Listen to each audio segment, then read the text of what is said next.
In his essay, Knowledge and Wisdom, Bertrand Russel explains the difference between knowledge and wisdom.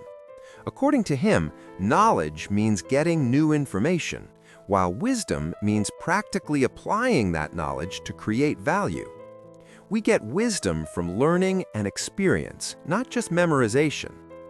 In modern society, knowledge has grown greatly, but wisdom hasn't. This can be seen from the fact that humans have invented so many new things, but the world is still suffering from wars and discrimination.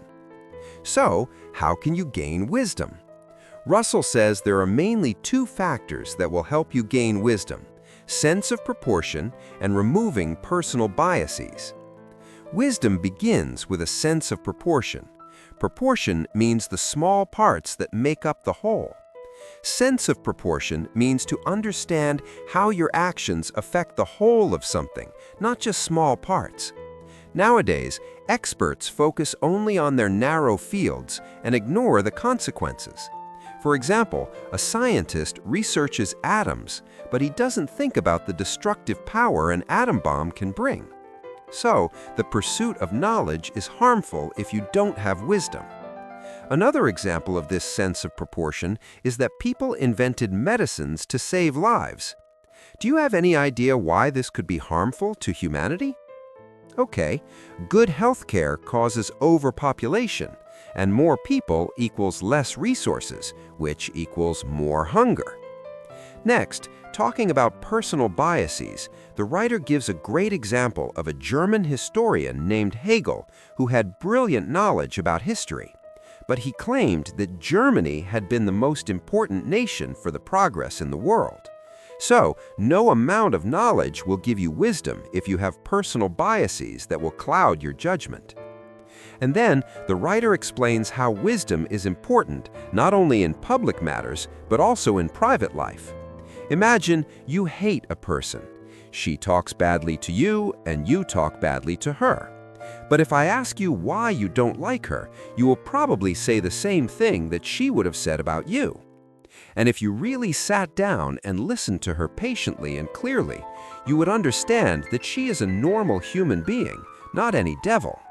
If you can accept that fighting each other is harmful for both of you, then you will have gained some wisdom.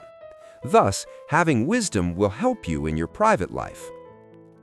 Russell then talks about the true aim of education, that is, to give wisdom, not just knowledge. Yes, wisdom can be taught. It is not innate. Education should point out the harmful consequences of hatred and narrow-mindedness while teaching people to see themselves as citizens of the world. Teaching morals should go hand in hand with teaching knowledge. Russell then gives examples of a few historical leaders who mixed knowledge with wisdom properly: Queen Elizabeth I, Henry IV, and Abraham Lincoln. Queen Elizabeth and King Henry were able to handle the bitter religious conflicts between two religious sides without supporting either side. They remained neutral and effective. Abraham Lincoln, similarly, conducted the American Civil War without ever creating an atmosphere of hatred. These leaders showed us that it is possible for people to possess both knowledge and the qualities of wisdom even in difficult times.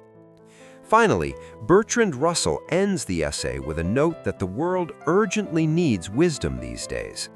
Knowledge is growing so rapidly that it can prove risky to humans if we don't grow our wisdom at the same pace.